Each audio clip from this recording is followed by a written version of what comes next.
My name is Paul Luna, and you're tuned into F&B Lunacy. I am here today with Chef Mark Nanna. Chef, what's important, taste or food presentation? Oh, taste got to come first. I mean, you can make really pretty sculpture food, and it tastes like crap. It doesn't matter. It just doesn't matter. Yeah, absolutely. Taste first. I used to make jokes about there's a video game called The Sims, and I used to joke with my sous chefs. I'm like, that's great. You put red and green on the plate, but if it doesn't taste like anything, who gives a shit? It doesn't matter. Like, yeah, you got some colors on the plate, but it just doesn't matter if it's, so no, it's got to taste good first, right? Are you a breast or a legs man? Legs.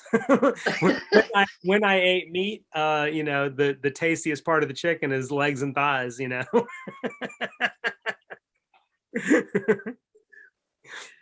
What about now? Now that you're going into vegan, is there any particular vegetable that you enjoy most? Yeah, I have. I mean, a couple of my favorites. I reference these all the time when I'm working at this kitchen here that I'm working at, like Brussels sprouts, spaghetti squash. These are probably two of my favorite vegetables of all time. Like they're like number one and number two. I like cabbage a lot. Like I found new ways to use cabbage. It's one of the things that's really interesting. Even as a carnist before, I would eat vegetables. I liked vegetables just fine, but once you realize that's kind of now the center of your plate, now all of a sudden it becomes kind of a different thing. So can you make a cabbage steak, or like now all of a sudden it isn't such a weird idea to have a center cut of cabbage on the grill, and all of a sudden that's the heart of your plate. Like that's not bad now. I didn't think like that before, but it's definitely a new interesting way to do it. How do you get these flavors to come out in the vegetables? Are you learning techniques as you go?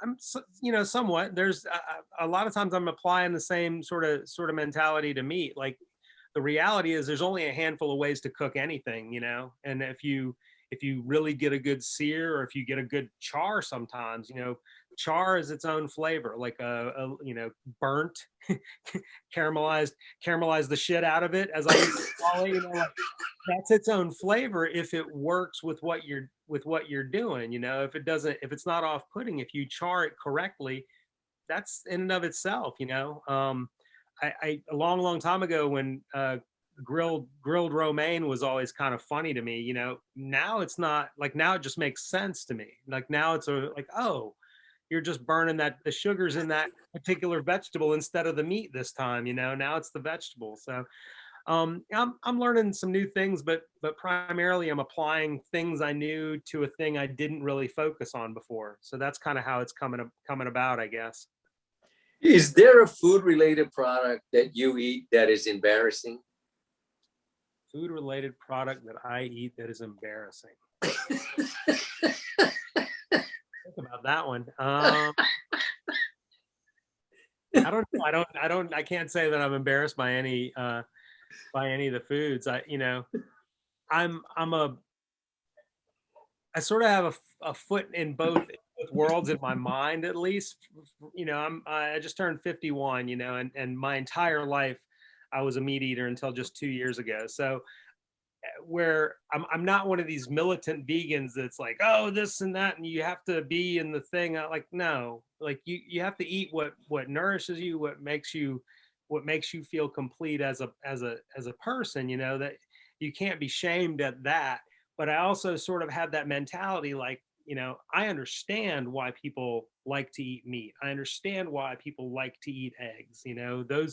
Those things make sense to me. But yeah, I wouldn't say that I'm embarrassed by any of that. I think that I also understand the concept of, I eat this way for myself. I eat this way for multiple reasons. I think it's healthier.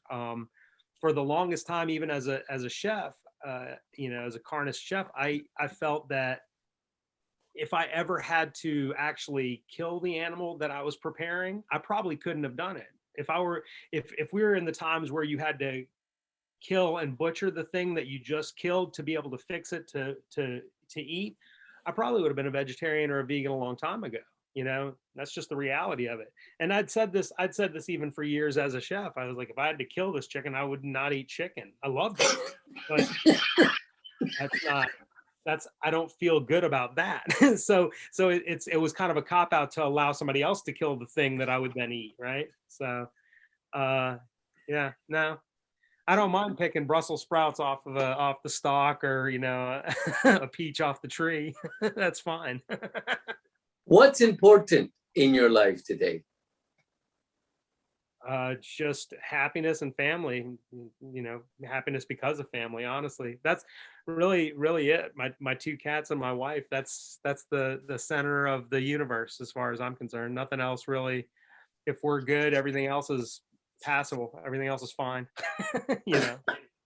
What was your first job? Not necessarily in the industry, but your first job. I was a paperboy. Yeah, it was, probably 1982. I was a paperboy in Germany. Yeah, it was on the military. It was on German, a German complex where the military families had lived. But I was a paperboy for Stars and Stripes in 1982. My next job was at Kroger when I was 16. Did you have to wake up early as the paperboy? Yeah.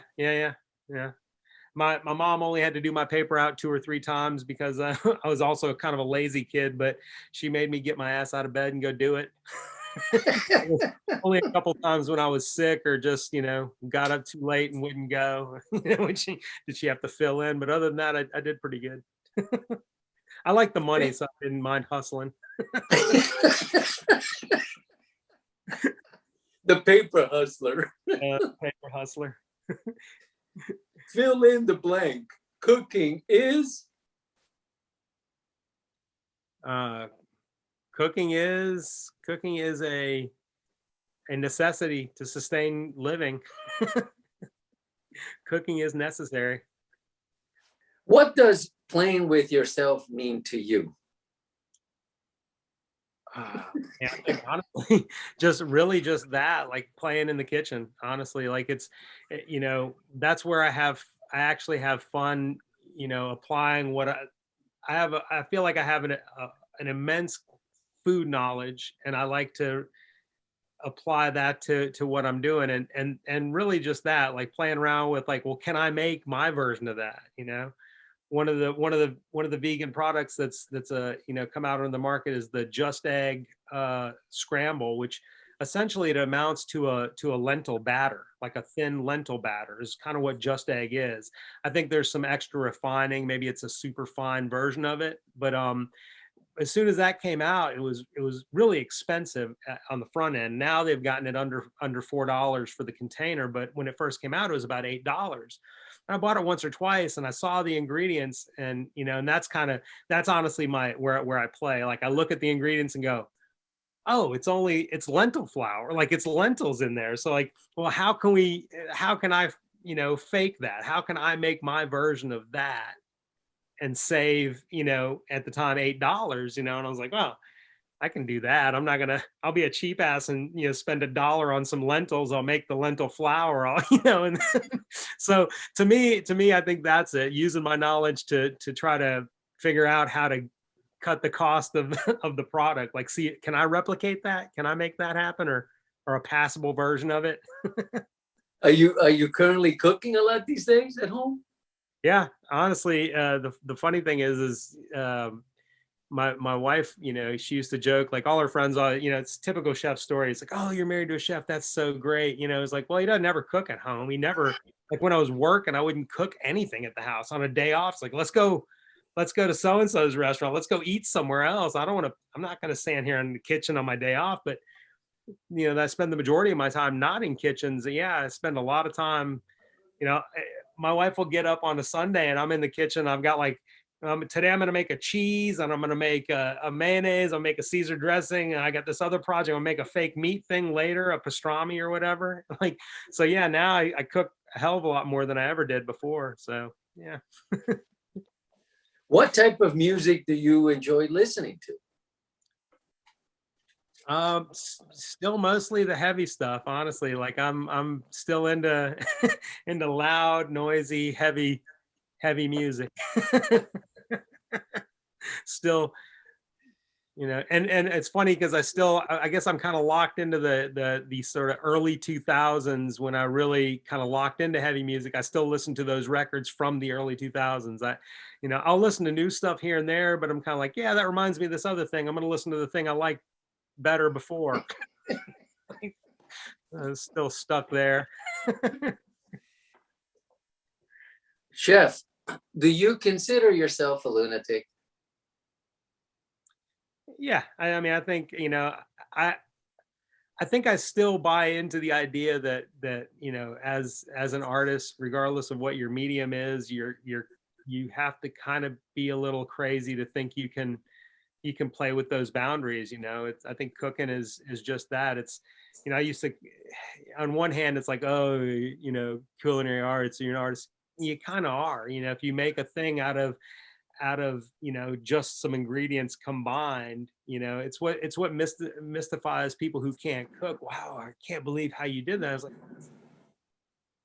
I mean, I just threw some shit together and it came out. But that's based on what you know, right? It's based on knowing this, that, and the other thing goes and it'll come out like this. You know, making bread is magical if you don't know how to make bread. You know, but if you ask somebody who knows how to make bread, it's just an obvious thing. So I think you have to be a little crazy to be able to create. Yeah, I think so.